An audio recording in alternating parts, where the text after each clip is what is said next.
still on side ride me, baby. I ain't never gonna stop. Come on now, baby. Ride me straight to the top. Yeah, straight to the top.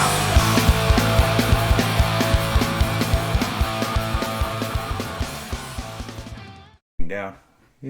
Because we're all experts. We'll know where it lines up. Yeah, we're all experts here. You know, a couple technical difficulties. That was actually one of my segments. Was we are not experts. So already off to a solid start. So this is what is it? Bad ideas, good stories. Bad ideas, good stories. Yeah, podcast number 1. I'm Pat. You're Pat. I'm Dusty. Yeah, you're Dusty. I'm Pat. And then Russ is kind of off camera running stuff for us. Yes, we had some technical difficulties, some microphone difficulties. Yes. And Russ is going to take the full brunt of the blame, which I enjoy. Well, we don't know what we're doing, so you know, there's that. Yeah. So yeah, what are we doing? What is the point of this podcast? Honestly, I want to make some people laugh. That's what I want to do. Yeah. I want to have some laughs, and I like hanging out with you. I love you. And I love you too, Pat. And yeah, I think we're going to have some fun conversations, and I think as this goes on, we're going to have some fun people on here, and just fucking talk about some stuff. Yeah, I'd like to think we're real people that have like really been there and done that, as opposed to coming from these like ivory towers of academia. Yes. Yeah, man. Yeah, if you want like School of Hard Knocks level fucking education, I got a doctorate in that, I'm sure. Been there, done that. Yeah. Jeez. You can edit anything in this, right?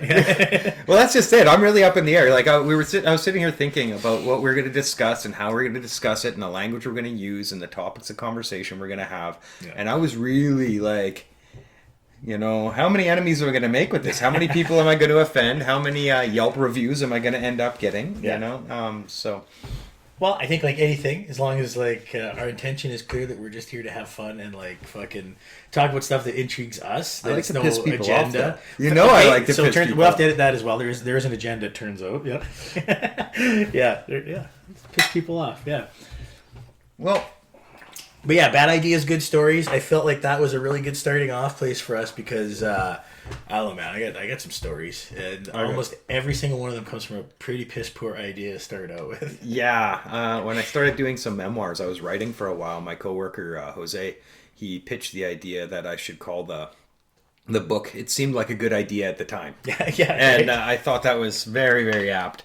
I'm not the most articulate. Well, when it comes to telling some of my stories, I've been some pretty raunchy places in the past, and that's the other element, because I'm wondering, as we talk about our stuff, family, friends, coworkers, potential landlords, all of that stuff might see this, and how much am I going to wear my heart on my sleeve and actually talk about who, what, where, when, and how I became who I am, right? Yeah. And that's it, you know. Yeah. Well, that's a fun big story too. Like there's and that's the funny thing about it, right? Because I think when people do these things, like either you got a little bit of an agenda, you got some product you want to sell or something you want to do, or you just want to get out there and just make something, you know, like have an experience. And that's scary because how much of yourself do you put out there? You know, like any kind of art, how much do you let everybody see? Because I mean, you want to be authentic and real, but at the same time, it's like I might need these little barriers because I don't want to hurt nobody. But like, there might be some stories people hear that are like, well, fuck, I didn't know that was the other side of that. Or I've heard snitches get stitches. Yeah. And I don't want to get stitches. So see, I'm not even worried about that, right? I'm worried about the repercussions for everybody else. But. Well, right, you know, and then like, how many names do we mention? What level of gray legality do we talk about? You know, perfectly legal. Everything's gonna be fully legal. There's no question at all. We've never done anything out of sorts. Yeah. That's me. Well, that's good. Yeah. Well, and yeah, I mean, like for me too, part of this is I've been really dealing with like a hard depression for a while now that I kind of come to terms with about a year ago and like started realizing what that was, and then had the most garbage year of my life. Like, but it was a transformative year. It has, well, and that's part of this, right? It's all these are projects, you know, getting in a band again and doing things that I want to be engaged in. It's making it happen because it's either do it now or drown in your bullshit, right? And I don't want to drown in my bullshit. I'd much rather fucking do something entertaining and fun for other people at least, even if I don't think it's that good. Well, I've had a couple significant nervous breakdowns. It gave me transformative experiences, like in my perspective on life and how I want to approach it. And you know, I've always been a little bit of a nonconformist. I wanted to do my own projects. I was an artist. Like legitimately, I was an artist. I wanted to create. I wanted to express myself in one manner or another. Whether it's like tattooing, music, art, my environment, Yeah, right. my vest, Yeah. all of it is like a self-expression. So poetry, writing, all of it. Now, whether I'm saying anything new under the sun, probably debatable. There's nothing new under the sun. But the specific ways that I've come and joined these things together make an interesting story, I'd say. And same Yeah, thing man. with you. When we got into punk rock, when I got into punk rock, I wanted to play music. I wanted to slam dance with my friends. I didn't want to make money. I never made money. I think I made a couple pitchers of beer at the wrong venue couple times. Yeah. But that's just it. It wasn't about making cash. It was about expressing myself. Yeah, And if it ever was, you'd never do it. Hey, like Well- the first time you do it, you're like, oh, all this does is cost me money. Okay, yeah, Yeah. fair enough, yeah. or when the thing you love becomes a job, Yeah. and you lose the love. Sure. And now I go to work. I'm not doing that thing I love anymore. Yeah. So with me, I was a vocalist in a band. I wrote poetry. I wrote lyrics. I wrote essays. To do what with? To Right. express myself, to just like vomit it out. I think Bukowski said, "There's nothing to writing. You just sit down a typewriter and bleed." Yeah, and I right. love that. So Well, and I think that's you only see that if you have that in you, because most other people look at that and go, well, how do you write? How do you write an essay? How do you write a song? How do you write? I don't have that in me. But for someone who has that in them, you have no other option other than to get that out with you once you engage in it, right? Like I totally agree with you. I see it the same way. I'm like, well, how do you write? And I'm like, well, you just grab a pen and paper and you start putting what comes out, right? And I think for a lot of people, that's a real step if you've never built that or had it built within you. You're right. But I think if you don't, a lot of mine does come from, now that I think about it, is like earlier experiences, trauma, just shit, right? And if you don't have those things, I'm not saying you can't create art. It's just you have a much smaller fucking realm to pull from for inspiration, right? When you've got all these gnarly situations that other people don't necessarily ever even get into, let alone flirt with, then you can see the art and the beauty in it, and then you got that someone else doesn't have, which I don't think about it because you have it. It's your perspective, right? Somebody else sees it. Well, geez, they put all that together. How did they get there, right? And I'm like, oh fuck, I don't know. I've been bumbling my as way shit. through the dark the whole time. You know what I mean? I've been faking it, man. There's no intent here. It's just fucking try to do what seems like it's fun, and unfortunately, it's like some of my favorite writing Or that I've ever fortunately. done was recent breakups, Yeah. Yeah. depths of drug abuse, Yeah, right. alcoholism, when I didn't see a future. Mm-hmm. So I'm sitting there in the lowest part of where I was in my life, just howling. Yeah. Howling Yeah. and just pouring it out on paper or however.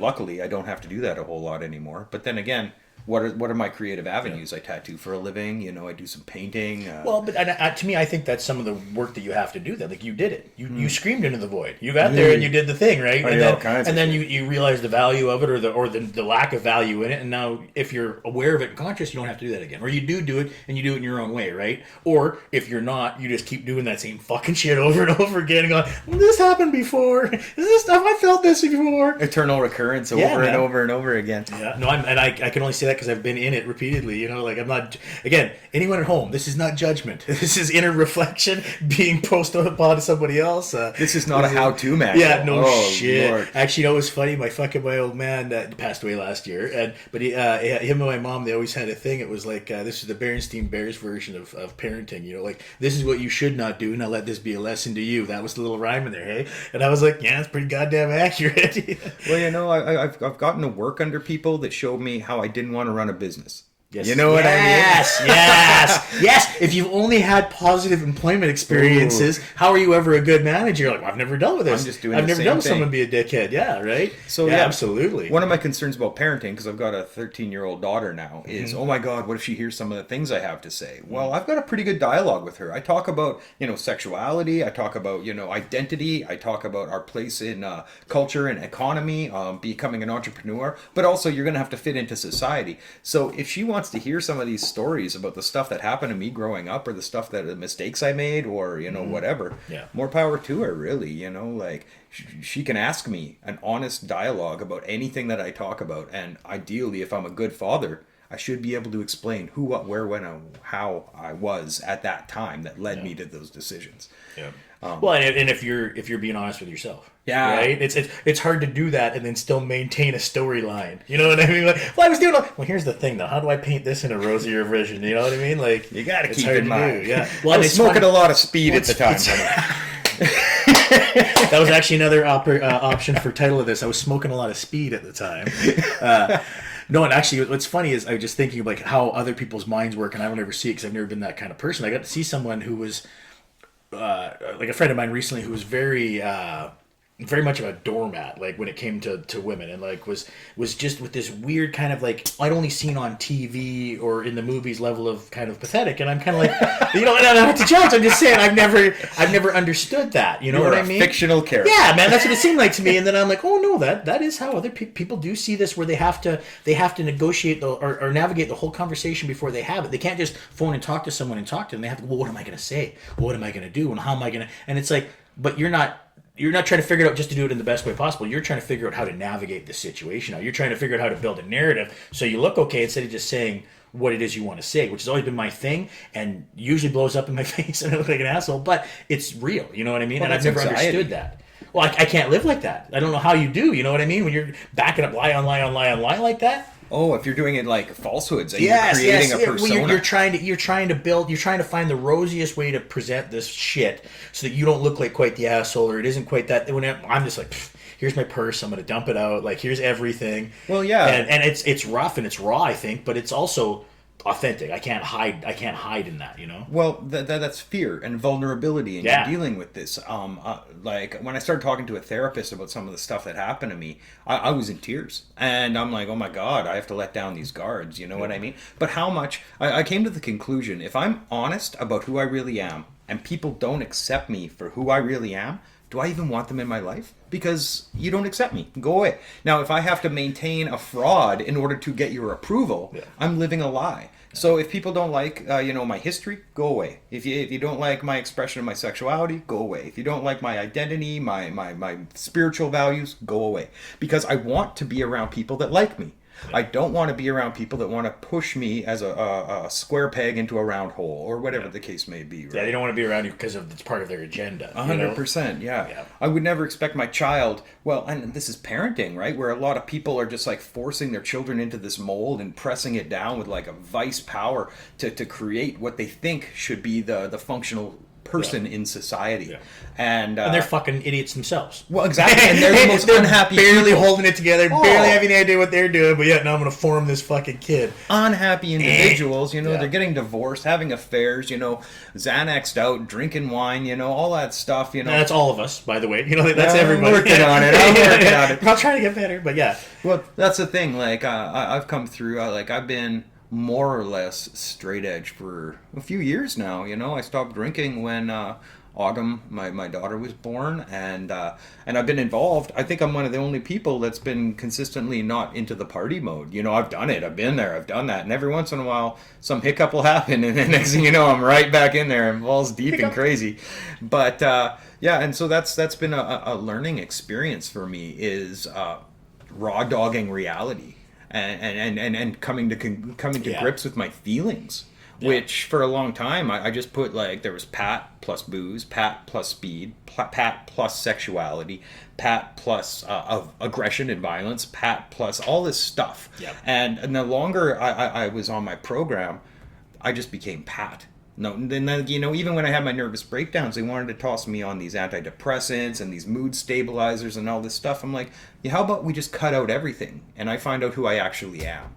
Even if it's shitty and gross and scary and get through and weak and whatever, right? You still have to. That's the problem people have, though, right? I'm not saying you are. I'm just saying no one wants to. Well, right? We all fucking are, but no one wants to give that up. We all want to maintain the facade of who we are, and as soon as we look hard and deep inside ourselves, we have to fucking admit, how deficient we are. And I think a lot of people think that means they have to put that out too. Like they have to go, well, no, now I have to tell everybody I'm a loser. But it's like, well, no, you can just own that and then figure out what you need to change from that and become better. A loser to what standard? Well, exactly. Yeah, that's exactly it, right? Yeah. But that's what we do, right? Or myself, again, this is me projecting, but myself, if I feel like I'm not doing it to whatever it is, the level I'm supposed to, I'm kind of a loser then. You know what I mean? Or I didn't put the effort in that I see other people putting in, or what I can picture myself being capable of. But ultimately, it's like you say, it is what it is. It's what I did is what I did.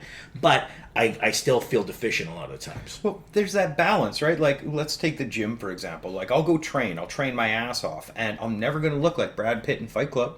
Right. You know what I mean? Because to me, that's masculinity. You know, hell, that's the premise of Fight Club. What's his head? Well, actually his name was Tyler Durden through the whole thing, but the narrator really wasn't where he wanted to be, so he created a persona, which technically means mask. That's what it comes from way back when these people put on a mask and they adopted a persona for performances. So Tyler Durden was a mask that he put on of his idealized self, free from constraints. He looked like how he wanted to look. He fucked like how he wanted to fuck. And he created a revolution. Well, I'm never going to be that guy, but who I can be is me, who I really am. Yeah. You know, deficiencies and abilities, like all of that stuff meshed into one ugly mess, but this is me, the ugly mess. Take it or leave it. And if you want to tell me that I need to be something I'm not, go away. You go do you, and I'll do me. If you want to be wrapped up in, keeping up with the Joneses, go keep up with the Joneses, I'm not into keeping up with the Joneses. Yeah, we've got a cooler full of libations. I generally like try to run the opposite direction. You're trying to keep up. You're like, fuck, see you guys later. Yeah. No, I know what you mean. Okay, so that's some of the things we're going to get into. It's going to be the most attention deficit fucking podcast I've ever heard. Start out talking. I got a real agenda here, 45 minutes later. But yeah, well, okay. Do we want to talk a little bit about ourselves? Okay, where do you want to start? People who don't know us, I guess, would not know us at all. There's gonna be people who kind of know us. Lots of people in the city that have been like, "Oh wow, I can't wait to." I guess. Yeah. Well, yeah. So yeah, I've been in some bands. I'm in a band right now, Old Tolerated, and a band, The Sneers, and done some stuff around here. Had a little skateboard company for a bit, and fucking, just living the dream. I'm a. Well, we can probably, I guess, mention this. I'm a bastard, which you're in a customs club.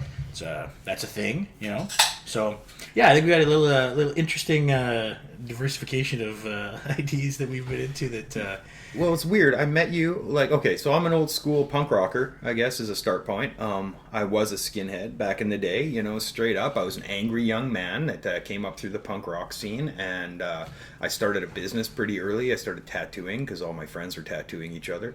I ended up starting a couple little businesses, like a punk rock store, which is where I met you, and I do fetish photography. I do all kinds of weirdo stuff, right? I played in a few punk rock bands. I hosted a tattoo convention for a while. Let's see, I'm just looking around here. Yeah, right. Yeah, exactly. The wall of inspiration. I do a lot of art and whatnot, and I've recently found out that I'm hard to get along with. I'm hard to collaborate with. So I can't play in bands anymore. The two of us are in the fucking dark in a basement together. Jeez, I sure love collaborating with people. Yeah, well, not with people, with person. Yeah. So yeah. Finding bands to play in isn't as easy as it once was. And realistically, I really wonder what I have to say that hasn't been said before. I listen to all kinds of music. I love hip hop. I love electronic dance music. I love hardcore, punk, metal. But I'm an old punk rocker, and I guess we were in motorcycle community together. I started up that. Actually. Yeah, we were totally in the club together for a long time. Not that part. No, I was just thinking more like the meetings and shit like that. That I forgot about from back in the day. That I was like pulled over by the police together. Giving us hassles downtown for having motorcycles with signal lights that were too small and all kinds of real important totally crimes. legitimate. Yeah, absolutely Important crimes. Keep on top of that, by the way, guys. Let's keep them signal lights big. Keep them big. Keep them large. Yeah. It was like Duke always said, keep stock, keep it safe. Yeah, well, that's just it. So yeah, we've been involved in a bunch of different stuff, and then now, I don't know. I wrote lyrics, I write poetry, I write essays, but what do I do with it? Preach. So having a conversation is a great way to get a lot of this stuff off of my chest. Yes. That's the fucking thing for me, man. Because it's I want to get it out, but I don't what is the value in it? You know what I mean? It's entertaining to me. I like the sound of it when it comes out in my head, but other than that, I don't know what the value is, right? So, And is what we're bringing up going to be relevant or important to anybody but us? I hope not. I really hope not. I hope it changes nobody's minds. I hope no one's ever influenced. Just enjoy, right? I've got that messianic thing going on. Got to save the world, right? You know, there's so much so wrong. I've always loved the reluctant anti-hero. You know what I mean? I'm not reluctant. I'm not that reluctant. Yeah. So, what was on our agenda? What were we going to talk about? Well, I had a couple little things I thought we might want to chitter chat about. I mean, there is some, like obviously, fucking pandemic going on. You know, everything's kind of Oh yeah, that's a shut. thing. That's happening outside. Yeah. So that's. I don't really know how much I feel like talking about that. Honestly, I look like a ninja going to get my ginger beer today. ginger Straight up, like that. man, like if I was looking the way I did when going into Sobeys the other days, I they would like arrest me. Yeah. Okay. You know, covered in tattoos. I got a mask over my face, a low black hat. You know, rewinding hood up. 20 years. Yeah, hey? exactly. You know, give me my ginger beer. Yeah, right. With that code, you get some sort of code. Okay, maybe we get into that for a little bit. Actually, now that you think about it, because I didn't really want to talk, pandemic too much because it makes me angry and it's a fucking bummer. Well, and we're not social distancing. We're at least 6 inches apart, right? 6 inches. That's what the rule was, right? If 6 our inches? faces don't face, we're good. God, if it's more than 6 inches, I'm really in trouble. I've been well within that 7-inch range, lots.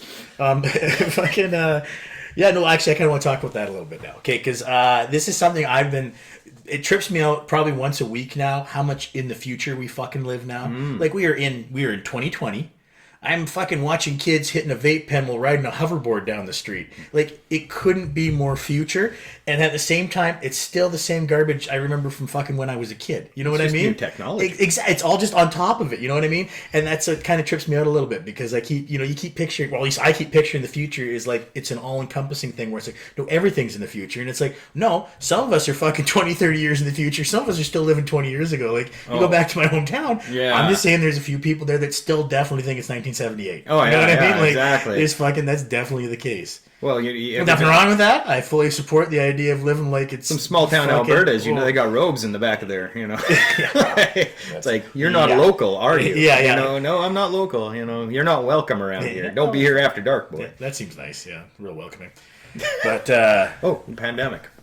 Yes. No, I was just thinking about how in the future again that is an issue to have. Like this is something. I mean, there's been pandemics in the past, but in a modern, technologically advanced time, this is fucking it. And that's kind of crazy to me because when we get to witness people's anxiety in real time. Yup. Well, that's where I'm going with this. Why that's so crazy is because this is something people are going to talk about for fucking 100 years, 500 years.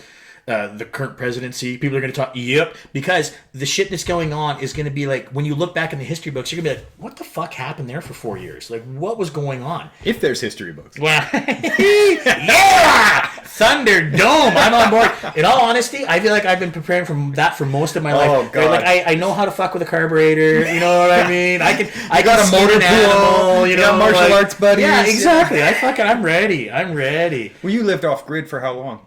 Well, it was 3 years we were in that. Yeah, the ex and I built a little tiny house, and 3 years it wasn't off grid. We were still grid tied, but we generated our own electricity and well water and run everything off electrical, like electric heat and everything inside the house. 250 square feet for 3 fucking winters in Saskatchewan. Like I'm not trying to toot my own horn here, but I don't know anybody else that's lived further north in a smaller house. Like because I was looking online just to see what other people were doing to kind of figure out the best ways to not be fucked the first winter you do it, basically, right? Like all the things that can go wrong. I want to see what else somebody else has done, but like to try and find people that were in more northern communities than north central or northeastern Saskatchewan.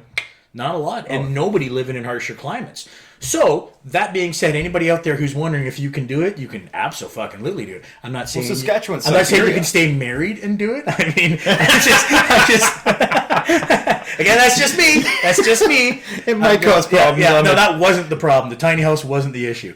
But no, it was. I fucking loved it, honestly, because for me, I had kind of an epiphany the one time. I gotten into meditating about 7 years ago or so. Because I was super, super depressed. Had really bad arthritis that kicked in hard, and all of a sudden I just thought my fucking life was over. And anyway, so I kind of got into some meditating then. And I was having shortly after that, we'd gone to the Grand Canyon, and I was meditating on the fucking edge of the Grand Canyon. I'm like, I'm out here, I'm gonna do it, right? So I sat there and just closed my eyes and just chilled for a bit.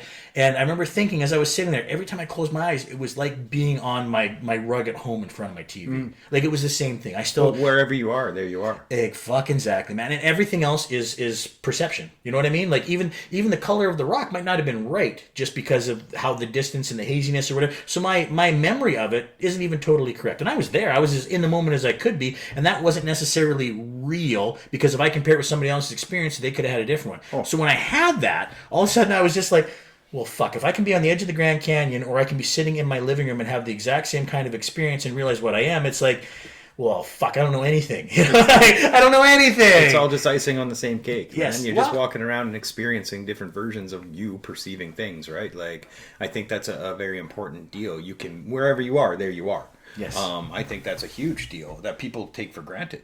They want all the experiences. Well, okay. They want all the... This is where I was going. So, like, the idea of hiding from all this with beer and fucking weed and whatever else a person needs to take the hard edges off the world and have it not exist and have it not see it in the way it is, when you get rid of all that and you also embrace it and you take the shittiness of it, well, then you own it. You take control of it, and then all of a sudden you're like, yeah, a lot of things are out of my control, but I do know what's in mine now, and now there's a lot of this shit I can fine-tune and make excellent, and then all of a sudden your fucking world, like, it isn't all great, but lots of it becomes really good. Because you can put that intention into it. And, like, that's kind of the crazy thing about this. That's, like, the secret. You know what I mean? It's like, well, you say it enough, it's going to happen. But, bitch, that's how fucking the world works, man. You do something enough, you put enough work into it, you're going to see value in that. You train your brain to look for it. Also that as well. Also that as well. Thing. Look for happiness, right? Well, the more you tell yourself, okay, I'm doing a hypnotherapist course, and they tell you that the more you tell yourself, when you imagine things, like you play out scenarios in your head, and your subconscious can't differentiate between what you're playing out as an imaginary scenario and what you actually experience. So if your imaginary scenarios are primarily occupied with, oh my God, I'm going to fail at this, I'm no good at that, oh my God, they're all going to laugh at me, your subconscious is just reinforcing that, and then that programs your ego, which continually just, it's a feedback when you right? get there, you already know this is what happens at this point. Oh yeah, you know you fail here because you've seen it so many times. Because you are a failure. You keep telling yourself you're a failure. Why believe anything else, right? Yep. So you have to break that loop, and your reality in a large way is dictated by your perception, and your perception is programmed by your self-talk. So what you want to change in your life, you kind of really have to do. So sitting at the Grand Canyon, you've got the different reality. Somebody could have had a horrible drive there. You know, there's the family screaming in the back, the wife's thinking of leaving them, whatever the case may be. And you're there and you're just like, wow, you know, and this guy's like, Jesus Christ, I can't wait to get in a hot shower at the hotel, you know, fuck this place. So those two, that same experience and perception. What does he remember of any of that? Oh. You know what I mean? He doesn't remember the parking lot. He doesn't remember what the fucking trees look like, right? It's tunnel vision and blind rage, and all he can feel is the heat from his anger the whole time, right? And for him, the Grand Canyon was shitty. Yep. For you, Grand Canyon was a different thing entirely, right? Yeah. So over the whole universe of like not knowing and also knowing, you know what I mean? Like, well, I fucking know what I mean. I don't even know what I mean. I've been talking about that a little bit lately. There's I'm involved with a bunch of communities that talk about theism versus non-theism, atheism, agnosticism, and Neil deGrasse Tyson really put it in a way that I liked a lot. And like, he said that it's a scientist's job to basically stand within the circle of the known, looking out at the unknown,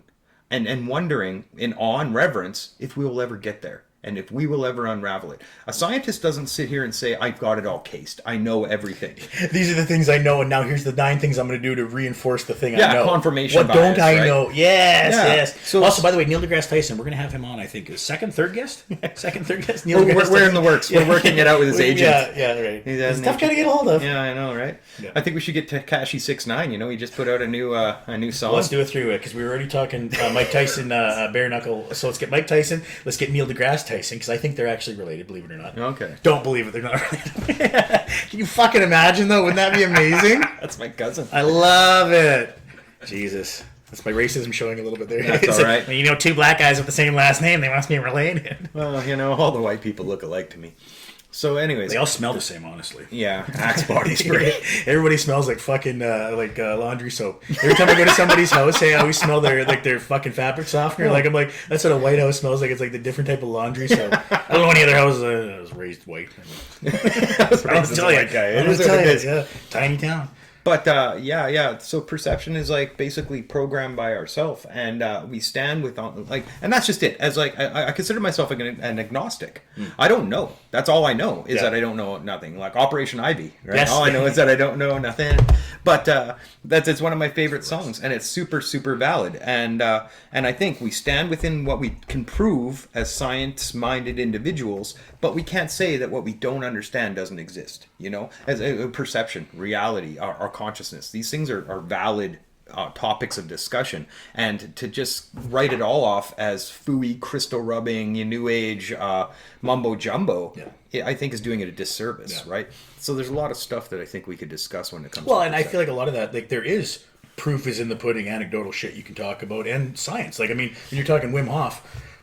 Fucking, if anybody doesn't know, look up Wim Hof. My partner does the cold showers. And hey, there's something to the focused breathing, the intention. Like I've had it work for myself with the ailments I was having, where I would put it in. And I haven't done the work where a person has at his level, where you've got that kind of control over it, but him showing that anybody can, you know what I mean? And he's like the perfect, with him having a twin brother, with their testing and going, well, he can't do it. You know what I mean? Like he's got someone who's genetically identical to him who can't do it. So you can't say genes or any of that other bullshit has anything to do with it. It's just the work he's put in, and he can teach anybody how to do it. So, and I don't want to get into it because I don't know enough about the process to like really, other than it's breathing, it's intention, self-hypnosis, powerful stuff by whatever language you want to call it, right? The bones of it, I think, right? Yeah, well, but look into Wim Hof. See, people like to downgrade hypnosis as a parlor trick. Yep. They saw it at a bar. Some girl had an orgasm when the guy snapped his fingers, which I pulled off. Actually, I can do that shit. So it's real. Like that's... So he's gonna start putting up weekly videos on the finger snapping technique. Yeah, right. So that stuff is real, but that's just tricks. So if you can do that, how else can we alter our perception? And I'm a big believer that as soon as we're born, indoctrination starts happening into our subconscious of normal standards. And the older you get, the more, I guess, you have invested in that reality because you now own property and you listen to the police. You've played that game for so long, you don't want to give up any of the credits you've built in it. Well, there's a very that's another Ready Player One's a great show. I love that one. It's kind of based on a very similar model. Everybody lives in an alternate reality. There's a test. I forget the details. I should probably get a little bit more sourcey with this stuff. But there was this group of monkeys. They put them in a room and they put a banana at the top of a ladder. And one of the monkeys tried to get it up, but they shocked the ladder. And then another monkey shocked the ladder. So sooner or later, all the monkeys in the room realized they couldn't get to that banana because they were going to get shocked. They remove one monkey and they put in a new one. He sees the banana, he starts going towards it, but the bladder isn't shocked anymore. But the other monkeys drag him down. He tries to get up, they start hitting him.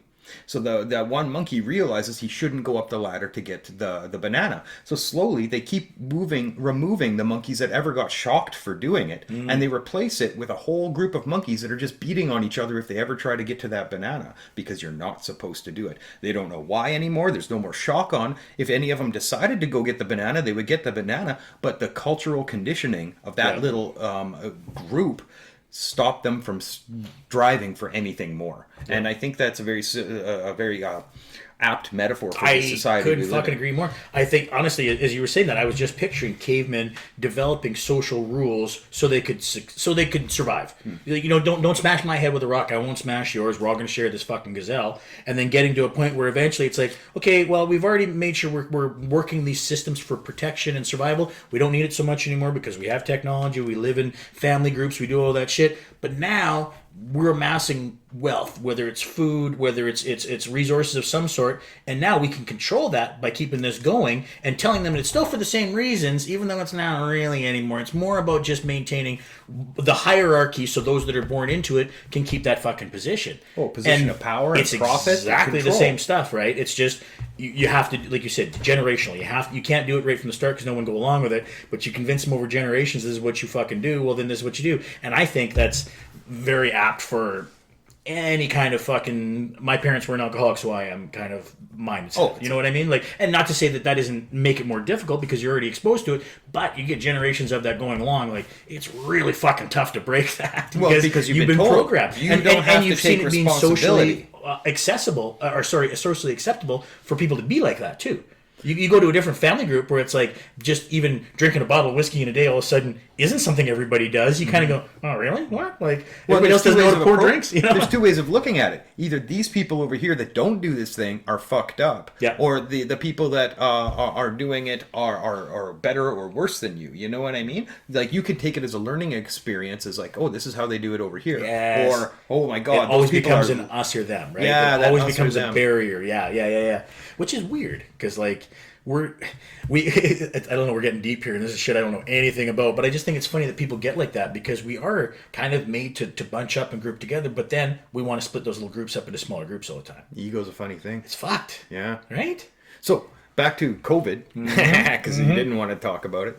I don't know, man. I think that it's a pretty complex issue. You got a whole bunch of people with different ideas coming together that some people say it's all just a grand hype, and the other people are like, well, no, it's a real medical emergency we need to pay attention to. And I think the reality lays somewhere in the middle. I think the anxiety of social media is hyping it much larger and scarier than it necessarily needs to be. But the other side is medical professionals are trying to give us the best tools to handle this stuff. So the reality is in the middle. I don't think we need to be wearing hazmat suits. The reality of how we live is absolutely in the middle, but I think the reality of what's happening isn't. Like, there is no opinion on how many people need to get it so we have herd immunity. That's science. That's I'm not even familiar with the mean? concept of like herd immunity happening with a virus.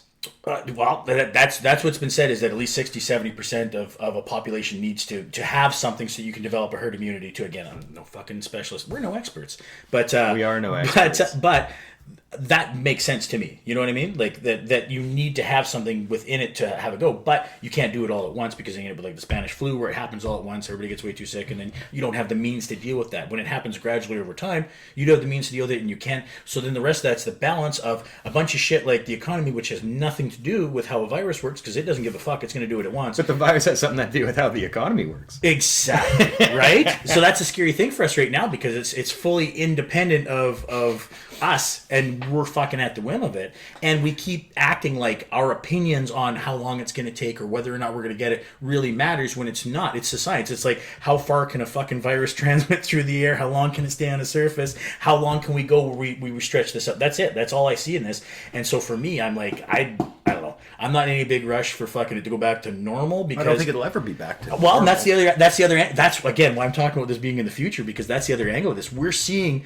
what becomes the new normal, right? Like, we lived through 9/11. We saw what it became to go through an airport all of a sudden, when that was never the experience previously. Like, anybody who flew before 9/11, it's chill. It was a beautiful experience, folks. You could do whatever you want. You fucking lackadaisically show up 10 minutes before your fucking flight leaves. What do you want to carry? You want to carry a bottle of vodka with you? Yeah, fine. Swirling a pair of scissors in your other hand. Like, what are you going to do? Take them away? Yeah. You know, but that's one change. And now we're going through another one now where, they're talking like we may never shake hands again. Like socially, you know what I mean? Mm-hmm. You may never just meet a stranger and shake their hand again. Which, I mean, that's almost like an evolutionary tactic as well, right? Because even handshakes came from a point of, I don't want to crush your head with a rock. Let's come over here and have some sort of I'm dropping either my shield or my weapon in order to make Yes. We have to do a little dance so that we know each other are going to be cool, right? Mm-hmm. Well, and myself, I think, as we get more advanced, we don't need to do those dances anymore. We hang on to them because it makes us comfortable, those that grew up in it. But anybody else, we'll Tinder each other and meet and put a part through a plastic segregated hole on our Tinder match. You know what I mean? Like, they don't care about the same kind of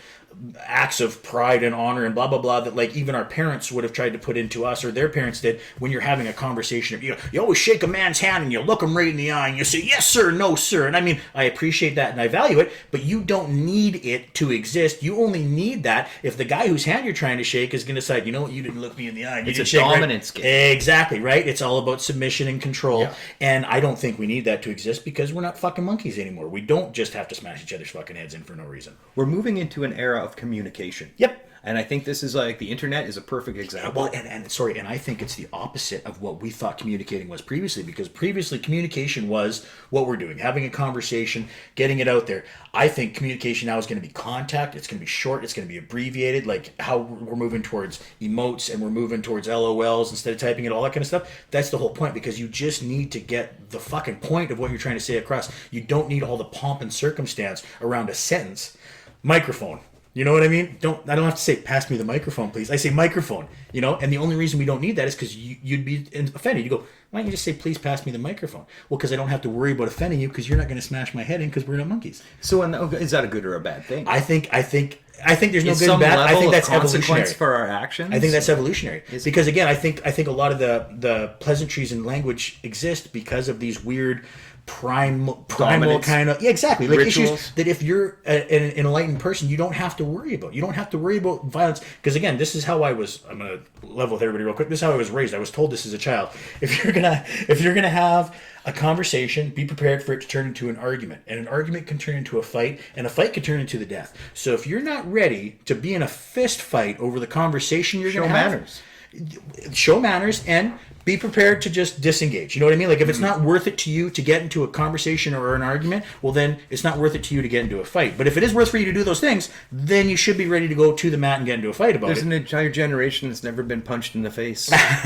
Right? But and it shows. It's true. But again, if you live in a society where that's just the physical repercussions of words don't matter because they don't really exist, right? Like any of the horrible things I could say to you. How can you say words don't matter when we're also conversely dealing with people that their ego boundaries and their feelings are so easily injured? No, they are. I absolutely agree. But those are perceived injuries. They're not physical in the world, right? The words will never have physical repercussions unless we act on it. We can say them as loud as we want. I can't say a word that's going to shake that door off its hinges, but I could say something that's going to convince you to punch me in the face. Physically.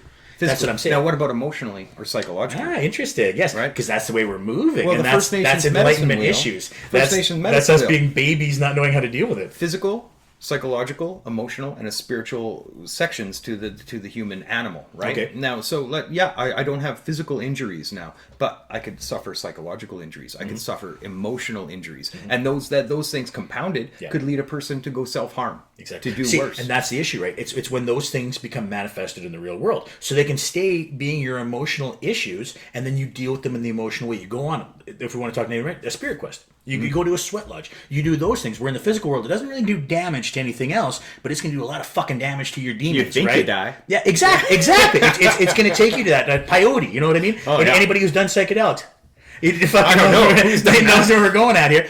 And that ego death that they talk about, I think, is really important too, because so much of their shit is tied to that, right? Well, it's interesting when people talk about ego death, they talk about it as like an abstract, as something like, well, that's something part of you does. No, that's something you do.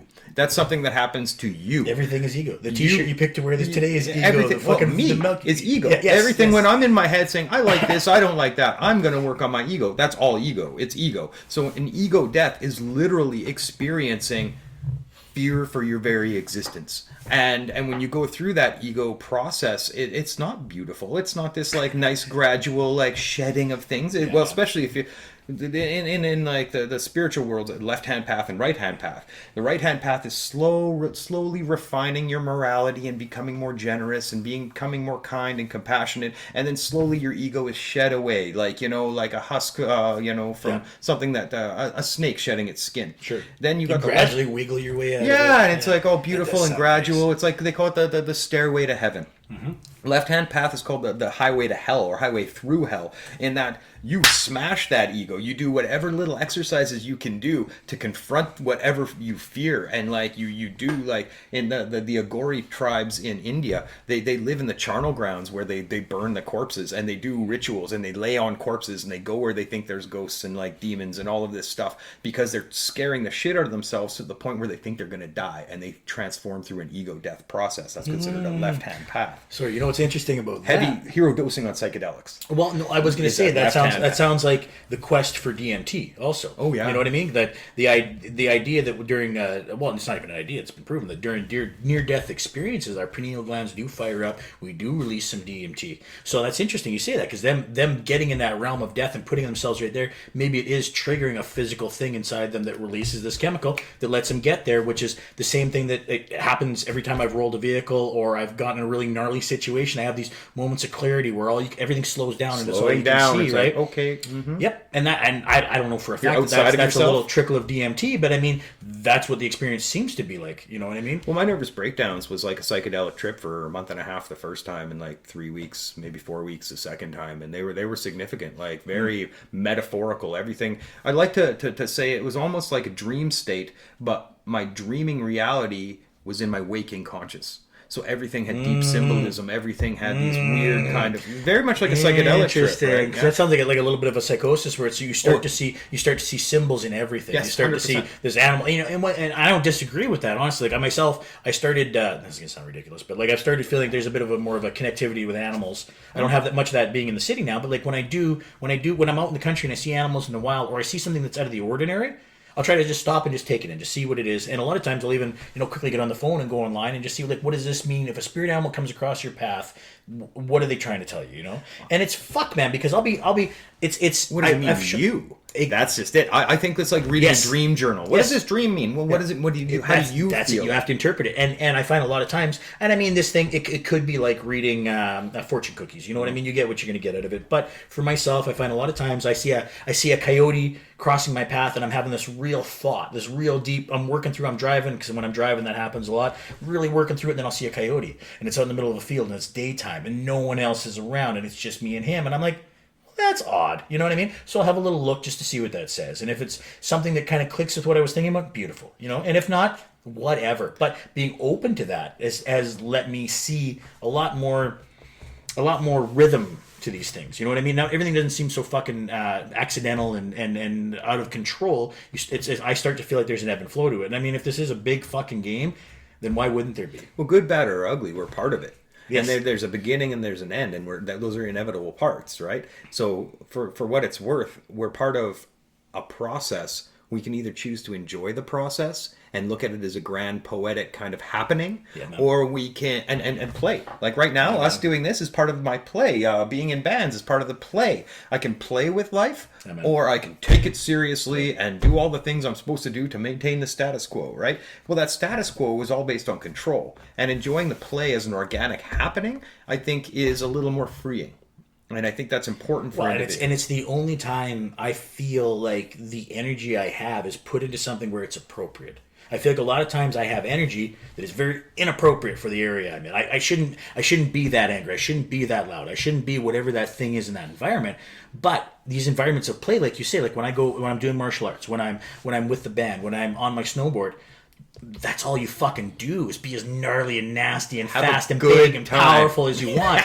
Be that animal, right? That's the place for it. And living in those areas where you can do that is like it's beautiful, and it's like what keeps my life going. You know what I mean? But it's also, you can't do it all the time. I can't always fucking be on that ragged edge of something, because you die eventually. Well, it has to go up and down. It has to, like you said, ebb and flow. There's tides that come in, they go out. I need my ebb to not be so goddamn deep, though. You know what I mean? And that's, I drop off sometimes. I guess that's part of it. I found that same experience, obviously, motorcycle culture and martial arts culture. But when I found the kink community, I got to play with my shadow, my Jungian shadow. I got to see. That's something that you. Sorry, I really want you to get into this. That's something that kind of connected to me when you were first talking about that. Was that place where this finally belongs? Well, yeah. This thing that you have, where everywhere else it's fucking uncomfortable or awkward or shitty it's or wrong. This is where it exists. So yeah, when I found the kink community, I had all these things that I wanted to play with, all these things I wanted to do. But there was no consensual environment for me to do it. So they sit inside, they and if they didn't have that little like tap, that release valve of the kink community, who knows how they might malignantly manifest. You go to the bar and get in a fight instead of, flog somebody or whatever the case may be. Or also on the converse side, what about the person that really wants to receive some of that energy. And what do to release that? Get in an abusive relationship, go to the bar and get beat up, go home with the wrong guy. I never thought of that for one fucking second, that there's, because it's a lot of times you do, like I've seen it with relationships I've seen where you're like, why are you still in that? Why? That seems like such an abusive, shitty garbage. Why do you stay there? But if there's something in that dynamic that you find comfort, or that you deserve, or that you want to see, this is what I've earned, this is what I'm supposed to get. See, and that's just it. And like, so that's part of like, when we're in the kink community, there's people that really want to. There's people that want to express this, or they want to feel this, or a person that wants to do and a person wants to receive. And I think that's it's a very good environment for these people to experiment in a very consensual laboratory environment. And there's the theories that this is all just a simulation. Our reality is but it's not a consensual laboratory environment. We can do whatever kind of stuff we can do, but do you want to be a monster? Really? Because there's people that choose to be monsters because they've gotten to the point where they think that this is just a laboratory environment. Oh, I'm my own god. I can do whatever the fuck I want. Yep. But really, you're not. Well, you might be, but there's no proof. So until there's proof, how can we express these like crazy things that we want to do go really fast? I want to go 100 kilometers an hour, on a skidoo, or I don't know how fast those things go. Or I want to... Okay. Yeah, I want to giver, and I want to come out the other side alive. Yeah, that's the other deal, right? Like I remember when I got my cafe racer, I'm like, okay, first thing, I'm gonna be part of the Ton Up Club. Got to go 100 miles an hour, and I found a place I could do it, that I wasn't gonna run into anybody. They just caught a kid. Where was he? In Toronto, that was going 302 kilometers inside the city limits. God bless him. What God the fuck? Yeah.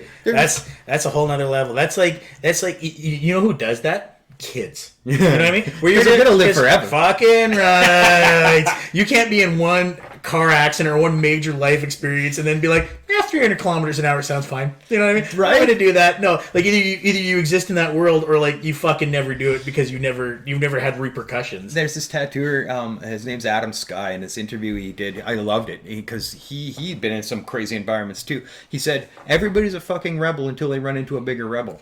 And and that doesn't need to be a person. It could be a situation. It can be, that guy who finally, or no, that love of your life that crushes you. Yep. You could be the player of all players, and then suddenly, when your heart is ripped out, you're like, oh my God! It's like that Simpsons episode. This is what I've been doing. That's what it is, exactly. Yep. And then all of a sudden, you met the bigger rebel, so you get humbled. And I think that humbling is very important. I've been humbled hard by my situations a few times, man, right? Yeah. Good, bad, and ugly. I feel like I've only been humbled. I don't feel like I've ever been dominant. I don't feel like I've ever been the one. Fuck you. I'm running. I've seen some sides of you. But you're a sweetheart. That's the thing. Just because, like that's just it. People think I'm an intimidating character, and I don't see it. I just see somebody who's forward and assertive, and people are like, you don't know how you intimidate people? And I'm like, no, I don't really. Well, because sorry, I don't mean to jump in on you again, but I feel like it's because I don't think, like myself, I don't feel like you feel it's ever a physical intimidation.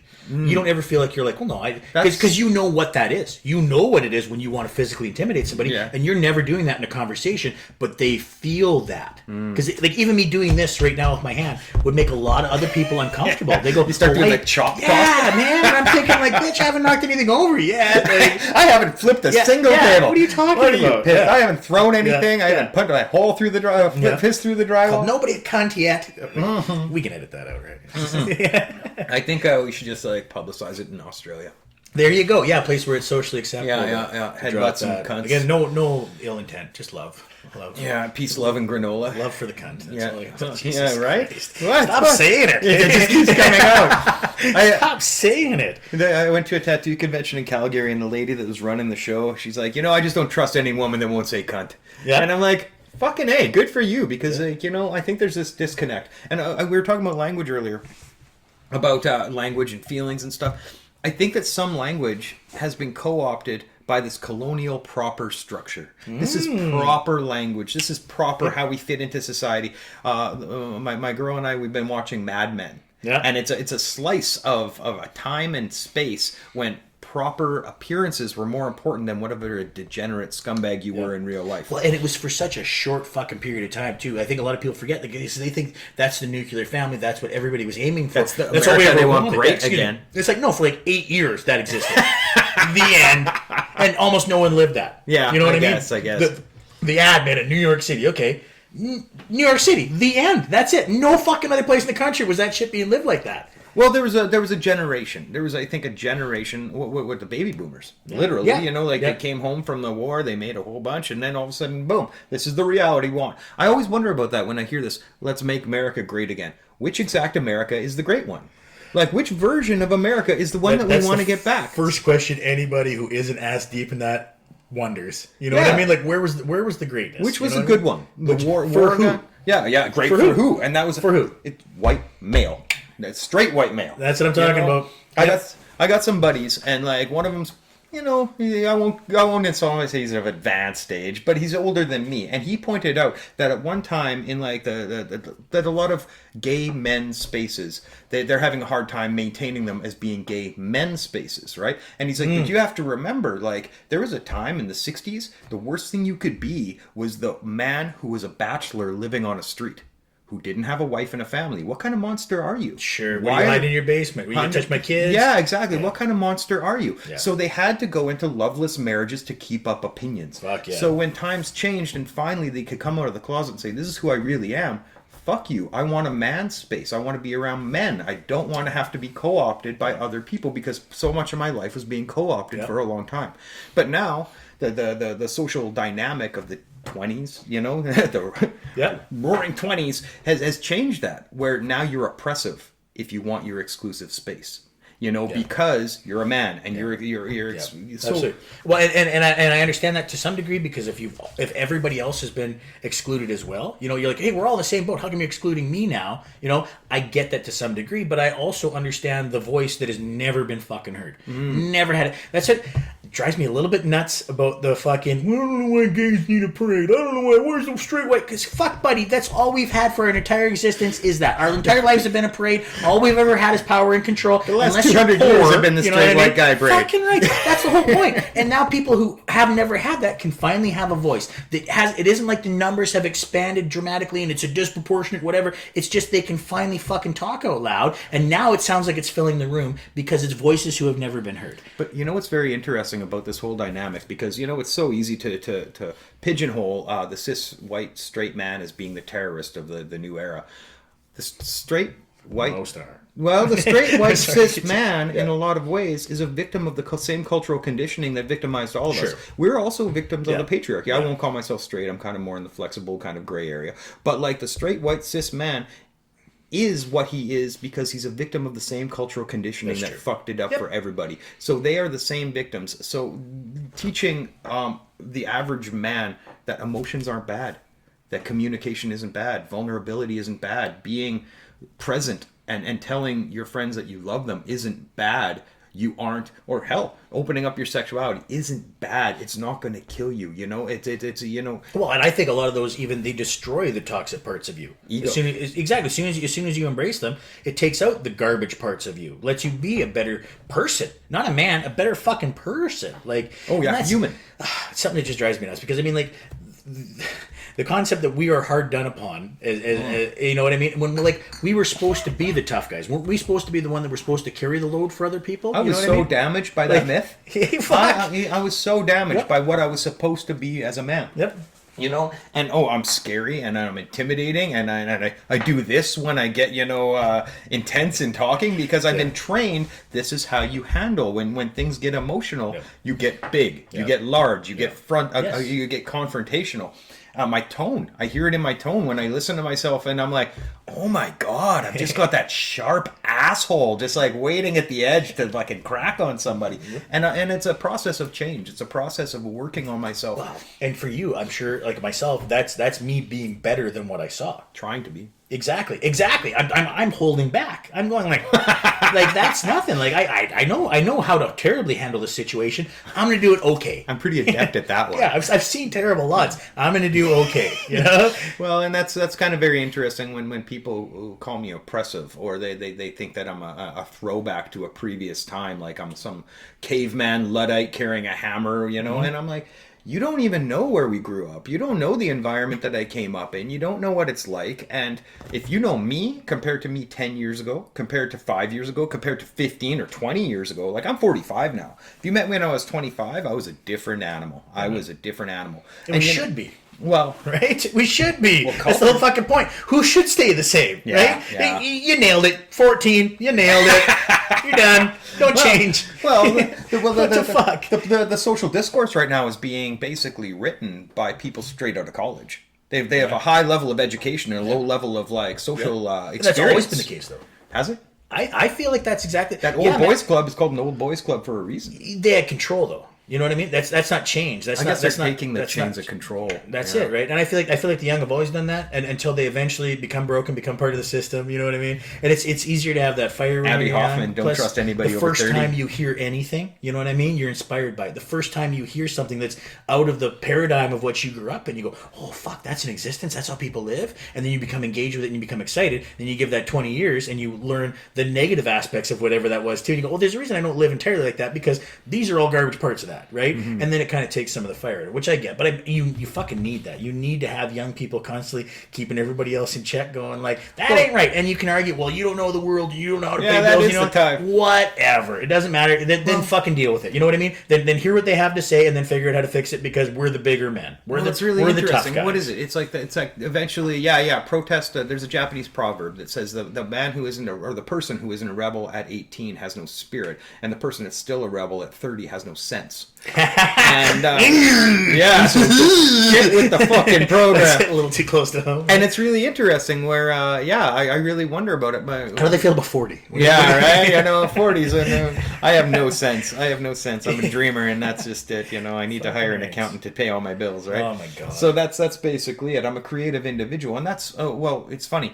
I worked with Taylor Jade. Look her up on YouTube because she's a phenomenal musician. Jade. And she called me on my bullshit all the time. And we would have some really good conversations, but like she's the first one that let me know that like when as a feminist they talk about men, the douchebag that I don't like that goes to the nightclub who's roofing people with like this crazy alpha male ego don't stuff. Take this personally, Russ.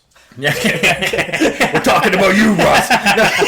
No. Shout out to Russ real quick there. I don't want everybody to let me. He looks sad. I'm sorry. It's dark. No. So that individual that goes to the bar and does that stuff is what they're talking about. They're not talking about just everybody that happened to be born with this gender, you know? And I think that's one of the biggest confusions. If you're not a douchebag, they're not talking about you. Fuck me. That's exactly the point of all this, I feel like, is a lot of people don't get that. They think like, I don't like people that do this. They go, well, they're talking about me. It's like, well, are you a fucking asshole about it? Yeah. Well, no. Well, then they're not you're talking fine. about you. You aren't the white guy they're talking about. And that. Everybody doesn't have to accept everyone. You just don't have to be a dickhead about it. You cannot like how somebody lives. You cannot like what the fuck they look like. You cannot like whatever you want. Don't be a cocksucker about it. That's the fucking end of it, honestly. Because that's the only thing. Because everybody else who's like, well, I can't say this word or I can't say that word. It's like, bitch, you never could. You just did it because you got away with it because you were in the power seat. You said bitch. That's I take objection. I was picturing a man when I said that. And honestly, that's what I think. Misogynistic language does. Hey, I'm not buying into that bullshit. I appreciate it. No, I appreciate it. I get it. We pay attention to it, but we also have to. Everybody has to take into account the environment we grew up in, the community we grew up in, and you know, just like when Grandma drops an N-bomb and she's 90 years old, you're not going to tell Grandma, sorry, that's like really inconsiderate. Well, you know, man, I did go through that with my dad. You know, like I was. Because it would frustrate me when I would go to see him and he would say these fucking things that I just knew was to get a rise out of me. Like there was, I don't think you believe it. You're just gonna say this because you know it's gonna piss somebody off. Because he'd say it and then look around the room like this, like who's gonna react? Yeah, exactly. Who's gonna react, right? And then you call him out on it. Oh, I can't fucking say what I want in my own house. And I'm like, well, I don't know. I guess not then. That's why I'm an act. You know what I mean? That's fine. No, it's not fine. You know, but like, fuck. Yeah, it's a losing battle because what's the fucking point? I'm not gonna change anybody's mind. That's another thing I learned with my old man was that if there's one person in the world whose opinion I could have changed on anything, it should have been his. You think? And oh, dude, near the end there, like when he had the fucking cancer and he's dying from it, and I'm telling him like you will have an empty fucking hospital room. There nobody else is going to come around you. You keep being the way you are and acting how you are. And I didn't want to, but it got so bad it got to a point where we got into a fucking like legitimate fight, pulled a knife on me like 2 weeks before he died. And then I watched him die that night. And he's telling me like I'm scared through his ventilator, and I'm going, I don't know what to tell you. This is when you're scared. Like I want to feel sympathy and I want to feel fucking bad about this, but I have told you for months now that this is how this is gonna go. And now you're surprised that no one wants to be around you when you were the worst person you could possibly fucking be for as long as you could. And it's so frustrating. But at the same time, I learned I can't teach anybody anything. All I can do is I do me. Yeah. And if you want to talk about it, you want to engage with that, cool. We'll try and fucking fix your shit. But if not, it's on you, man. It's I'm not on about me helping anymore. people that want to help themselves. Yep. Now, how much do we have to drag somebody kicking and screaming towards a better life? Yep. And that's a tough one. Like I'm doing my self work as much as I can. I'm trying to be the change I would like to see as much as I can with my set of conditions due to my traumas and my environment I grew up in. A lot of asterisks. Yeah. Pick up Yeah. Kavitz, whatever it's called. But that's the thing. I'm doing my best to be a better person every day and to be a little more considerate and to check myself if I rage out and to if I do make a mistake, to check it, go back and try to make an apology for when I did that thing. Yep. Now, you don't have to forgive me for doing that fucked up thing, but I'd like you to know that I feel bad that it went that way. And even if I don't share your vision of what happened, I feel bad that I made you feel that way. Amen. Well, and I feel like with stuff like that, like again, if it was words, you know what I mean? You're not going to fix it, but at least you're using words in that same realm to try and get back to fucking even. To go, you know what? I fucked up. I shouldn't have said it. I shouldn't have done what I did. This is me saying it now out loud and to you, the person who it fucking affects. And I don't know if it's going to make it better, but at least I've tried to balance it.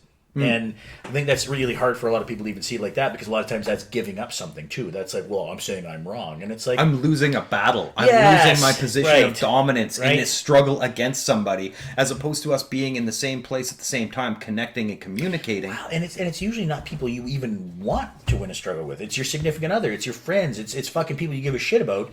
And you don't want to dominate them, but you still don't want to give that up because that's fucking how we're built. I really don't know. I think that we've been indoctrinated, and like how I'm wearing a war yoga shirt, right? War, fight against your lower instincts. You know, we've been indoctrinated with a conflict model, a conflict paradigm where we're always supposed to struggle and become dominant on something. And it's very interesting because a lot of the philosophy I read is based on hierarchical kind of evolution, right? Hierarchy of your psychology, like Maslow's hierarchy of human needs. It's like from survival at the very bottom, like trying to get a roof over your head. You move up towards your safety and security, making sure you're safe at night. Then you move up to your love and belonging, because you can't move up unless those other ones have been met. Then you move up to your self-esteem before you get your self-actualization. Wow.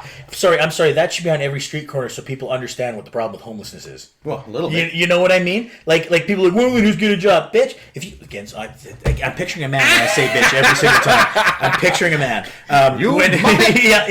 Exactly. Yeah, there you go. I got to change my fucking vernacular. But that's what I'm saying. Like, if you can't meet your basic needs, if you are always concerned about where your food's going to come from, or where your shelter is, or your safety, how the fuck do you put a resume together? But okay, hear me out. So all these other models that I talk about, they're hierarchy based, as opposed to like the old school, like pre-colonial indigenous ecology based, where we're all in one thing together. Yeah, and that's a different model. And or animists, like you once upon a time, the animists thought everything was imbued with different levels of consciousness, of spirit, of personhood, kind of, right? You water person, wind person, animal person, plant person, and we were all in it together. And then all of a sudden there was a new model that came along and said, no, we're special because we're people. And of the people, I'm special because I'm a man. And of the men, I'm special because I'm a straight man, you know? And all of these hierarchical systems got put on top of that ecology. And so it's kind of a tough one, where our model of psychology was a consistent struggle to get to the top of that hierarchy. And if you aren't on that top level, if you don't match that model, you never go up. And so I think that entire model is kind of flawed. And it's always a goal for the lower levels. You probably never get there, but you always carrot. have to try and reach for it. It's a carrot. Yeah. And once you get there, I mean, you're comfortable. Like, what is that existence, though, right? Well, what does the top of that pyramid look like, you know? Yeah. Luxury to just sit back and do nothing and just self-actualize and meditate. And, yeah. The old school models, the people at the top of those hierarchies were the emperors, the kings, the warlords, the man gods. Well, exactly, the god kings, and they were placed there by divine authority. In Egypt, what was it? The pharaohs and They were gods on earth, Yep. put there by divine right. Well, and most everybody there. monarchies still believe that because their fucking bloodline is so Yes. valuable that it's like, no, God put this bloodline here, Yes. and then this bloodline needs to rule. That's insane, everyone. Yeah, it is. It's ridiculous superstition. Fuck. And when your authority is derived on a myth and superstition, your authority is a myth and superstition. I hate to say it. And now, I tend to believe in a meritocracy to some degree, where it's like, hey, are you talented? Are you compassionate? You know, the old school, I guess, the god, or the philosopher kings, the philosopher warrior kings, where, you know, you can keep your people safe, you're compassionate, you have a comprehension of, like, how the community works and the greater cohesion. Like a lot of the the indigenous tribes had a matrilineal system of authority, where the elder women would choose the right man to be the leader or the chief. Because if you're a douchebag and you're just a violent and you can't hold down a wife and you don't care about kids, how are you going to lose this? How are you going to lead? But what this did their dad community? do? Yeah. Hey, Right?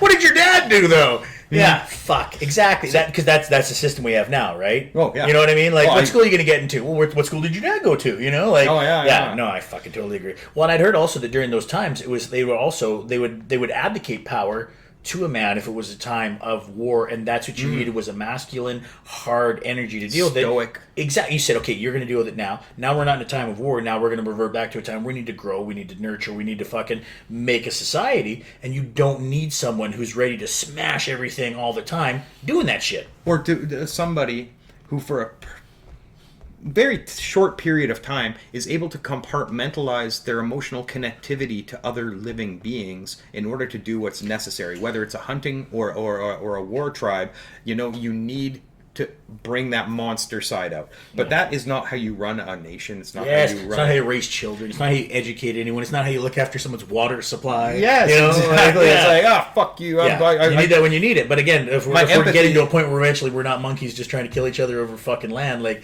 then you don't need that anymore, right?